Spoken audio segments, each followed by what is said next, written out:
So good morning, everybody. So as Wolfgang said, I'm going to be talking about apatite in mafic layered intrusions, and more specifically, how can we use apatite to trace magmatic processes.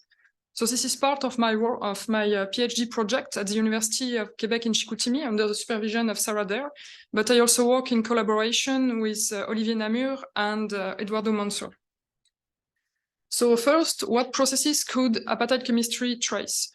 We know that we can use apatite chemistry to trace its geological environment of formation and also differentiation. So if you want to know more about this, I have a poster just about how we can use apatite to trace differentiation in cetyl mafic layered intrusion when we were there last year for the third Wager and Brown Symposium.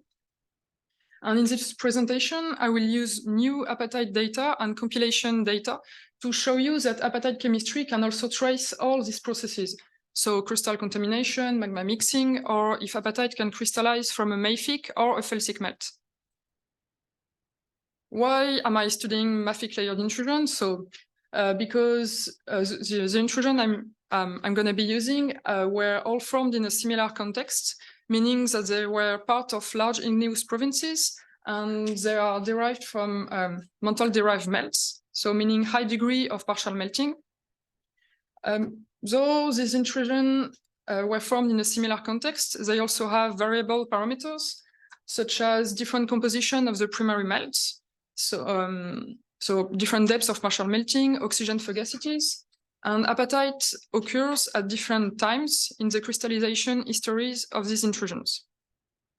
So for the rest of the presentation, I will classify my samples into the gray samples, into samples in gray here, and samples in green. So samples in gray correspond to mafic layered intrusion when there is no crystal contamination, or where crystal contamination is negligible. So there is less than 15% of crystal contamination, such as in Skaergaard or cetyl. But in this intrusion, I will also classify Tehe and Pandura, which were contaminated with a calcareous component. So all these intrusions are said olivine and clinopyroxene dominated. On the other hand, I will all the samples which will be in green correspond to orthopyroxene dominated intrusion, so where crystal contamination is more important, so more than 15%. So you all know the Bushveld complex, and I will also use Sudbury igneous complex because it represents a purely crystal melt. So that you know, in mafic layered intrusion, apatite can occur in different forms. So first, cumulus apatite. To illustrate this, I will take the example of cetyl layered intrusion in Quebec, Canada. On the column on the left, you can see that the cetyl intrusion is composed of 3 megacyclic units, and cumulus apatite occurs.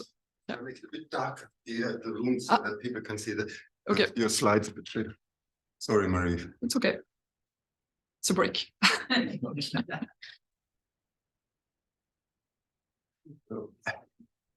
Okay, it doesn't seem to react to my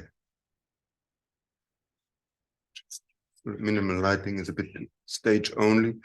Minimal lighting. Is that too dark, huh? Is that good? Okay, so don't fall asleep. So on this stratigraphic column, you can see stratigraphy of cetyl, and cumulus apatite occurs at the top of 2 megacyclic units, where the melt is more evolved. And the difference between the top of this unit and the top of this unit is mineralization. So it's cumulus apatite in both cases, but here there is less than 8% apatite, so it's considered as unmineralized. And on the opposite here, at the top of MCU2, cumulus apatite is associated with iron oxides, and there is up to 30% apatite. So in this case, it's considered as mineralized in iron, titanium, phosphorus, and there's actually a project in this area. So there is cumulus apatite that can be associated or not with mineralization, and it's the same for the second type of apatite we can find in mafic layered intrusions. It's intercumulus apatite. So this apatite crystallizes from trapped liquid. So as you can see on the pictures, it's interstitial to other grains. And same as for cumulus apatite, intercumulus apatite can be associated or not with mineralization. And it's different type of mineralization. So to illustrate this, it's a stratigraphic column of the Bushveld complex. And as you all know, mineralization is mostly located at the base of the intrusion. So chromite, PGE mineralization. And we can find intercumulus apatite in this zone. And more towards the top, there is no mineralization, but you can still find intercumulus apatite. So the point of this is to show you that there are cumulus apatite and intercumulus apatite, and both can be associated or not with mineralization, and it's different types of mineralization. Just a small interlude, you know that whole rock can record several magmatic processes, such as crystal contamination, the depth of partial melting, also fractional crystallization of plagioclase and magma mixing. And in the rest of this presentation, I will show you that apatite chemistry can also record all these processes, and also at what time apatite saturation occurs, and if apatite crystallizes from a mafic or felsic melts, and if there is a potential for mineralization, from what I showed you just before. So let's start with crystal contamination.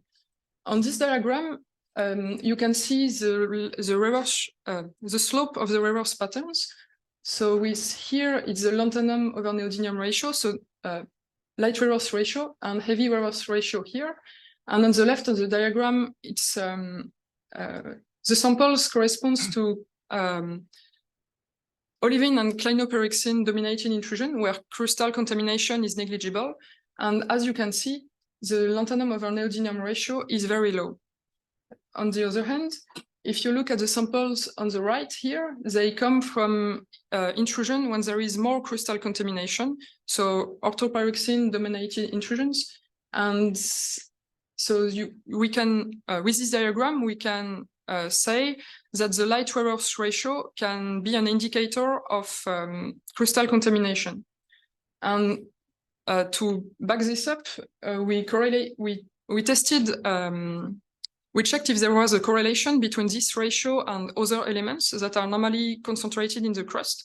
And yes, there is a positive correlation with high lanthanum over neodymium ratios and uranium, thorium, or arsenic concentration in apatite. As you all know, we can also use strontium isotopes to trace crystal contamination. So on this diagram, you can see the evolution of the strontium initial in bulk Earth with age. So what you need to remember from this is that if the samples are located along this line, it means that there is no crystal contamination or crystal contamination is negligible. However, if samples are further away from this line, it means that there might have been crystal contamination. So this is the case for Sudbury or the Bushveld complex. So knowing this, we produce this diagram.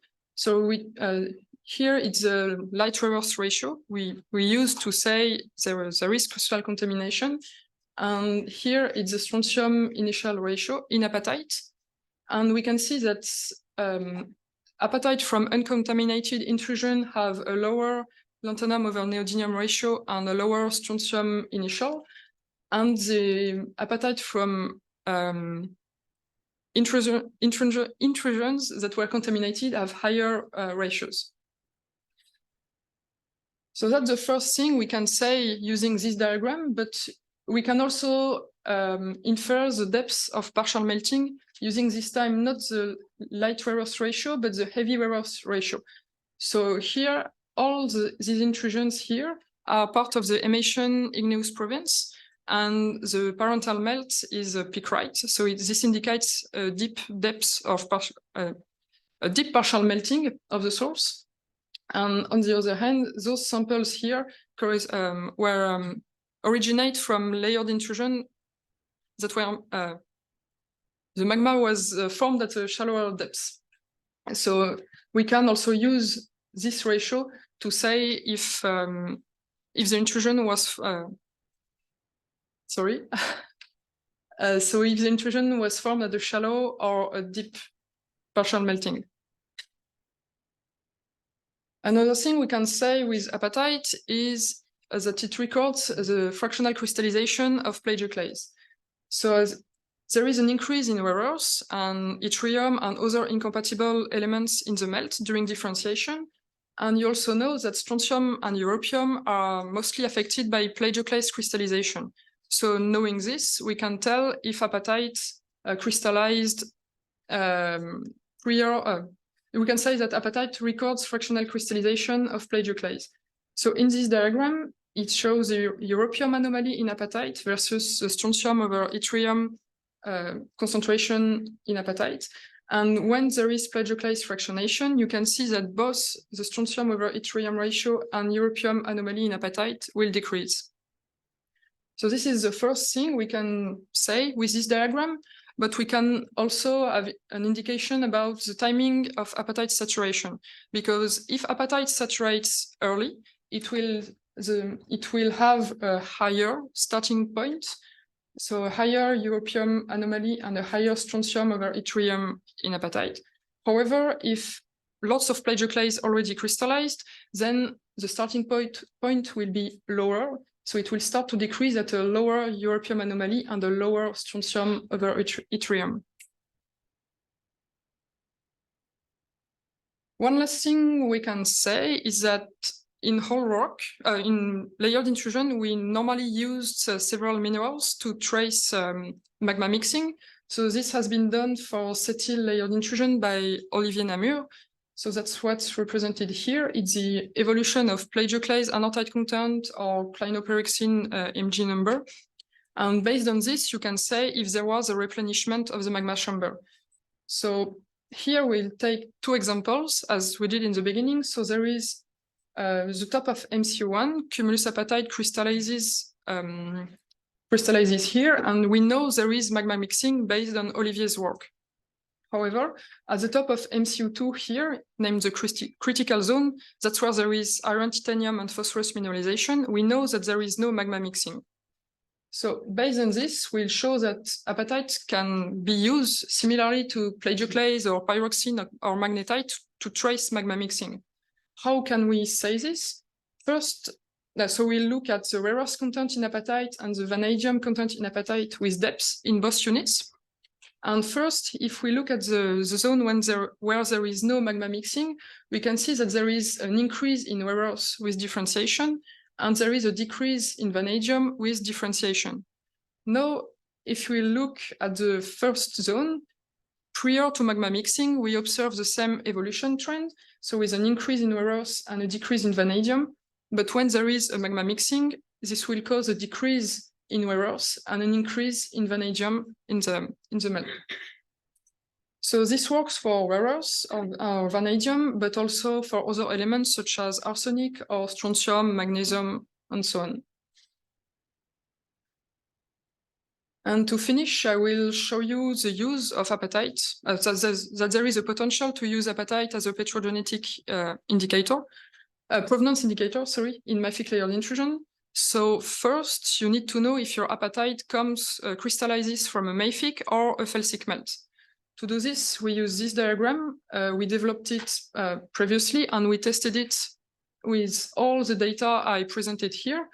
And what we can see is that all apatite, cumulus or intercumulus, all plot in the mafic field. So that's the first step. And now in this mafic field, we want to know if apatite is cumulus or intercumulus apatite. Because if you remember, cumulus apatite can be sometimes associated with iron, titanium, and phosphorus mineralization, and intercumulus apatite could be associated with PGE or chromite mineralization. So again, we tested the diagram we proposed earlier, and we can see that cumulus apatite have a very distinct chemistry to intercumulus apatite. So as a wrap-up, what we saw is that apatite is a very powerful petrogenetic indicator in mafic layered intrusion because it can trace several processes such as crystal contamination or magma mixing. And also there is a huge potential to use detrital apatite as a provenance indicator for mineral exploration because there is a different chemistry between apatite crystallizing from felsic and mafic melt. And also it can tell the relative stratigraphy, meaning if it's cumulus or intercumulus apatite. So thank you for your attention, and feel free if you have any questions.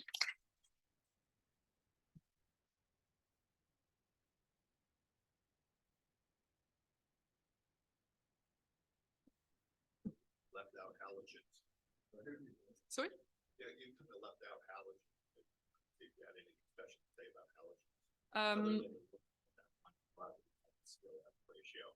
halogens. I used halogens here, but otherwise we wanted to use trace elements because sometimes people analyze trace elements and not halogens, and sometimes it's the opposite. But we tested also with a halogen, and we observed the same thing as you did with cumulus apatite being more enriched in fluorine and depleted in chlorine and OH. But we didn't present it because there is quite a lot to show. But we did this diagram also. It will be presented in the paper. He has an abstract, a poster up there on the first floor. That's hanging up already. That's was meant for the main symposium, but we already put it up, so you can have a look at that too. Right. What about the apatite related to immiscibility? Especially in cetyls, we have this apatite. And is it anything special about that apatite in terms of your diagrams or not? You mean to say if there in these diagrams we yeah, you're talking about the four processes here, but there is no liquid immiscibility. So apparently in the cetyls, as far as I remember, there was some regions where you have immiscibility. So is there any special about the chemistry of apatite from these zones? Yeah, I'll talk more about this in the poster dedicated to cetyl. But here we didn't focus on this, and globally we can use apatite from silicate-rich or oxide-rich layers, and we see the same results. Let's see. Yeah. So are you saying that the apatite crystallizing from the unmixed iron-rich liquid and its silica-rich conjugate got different compositions? Yes. Yeah. We can see it, for example, here. In detail, so apatite crystallizing from oxide-rich layers are the one in dark green, and the one in light green correspond to apatite crystallizing from silicate-rich layers. But I didn't talk much about this here because that wasn't the point, but I have more explanation about this on the poster. I talk more about immiscibility specifically. So two of the species that you were looking at, the rhodium and vanadium, are affected by the oxidation state. Mm-hmm. You mentioned that. Do you screen for that effect, or do you assume it's very large? I don't have the diagram here, but I tested to plot the European anomaly versus the oxygen fugacity of the different layered intrusion, and we don't see anything very conclusive. I mean, sometimes intrusion where the oxygen fugacity is higher have the same European content. It's not clear, but we don't observe any clear difference between apatite crystallizing from oxidized or reduced melt in mafic layered intrusion. But perhaps the dataset is not well constrained for oxygen fugacity. I would imagine when you get right down to the solidus, the intercumulus, that could be very different redox state if you started with it. So you don't have a lot of direct information on the last FO2, the final FO2. Honestly, I didn't work on this. I can't answer this. I think you had a question. Okay, thank you. So you mostly about magnetic crystallization, fractional crystallization. But what about fixed fluids? Because we know that fluid process strongly affects the water content in apatite. And what about the rare? That's true. So did you study this? No, I didn't. So it's only about the magnetic process, and how you distinguish that the apatite was not affected by the fluid process. So this is certainly magnetic. Okay, so for the samples I studied, so for Setil, I have some from Sudbury and Bushveld. There was no fluid circulation in this sample, so for this, I'm sure. But for the rest of the sample, it was based on, it's a compilation data. So from what I've compiled, I've not read about fluid circulation in these samples, at least.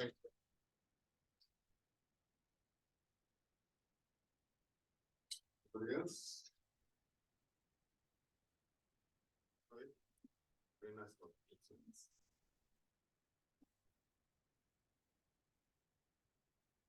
So I will report now, although that is a bit of a very short notice because one of our Willem Kruger had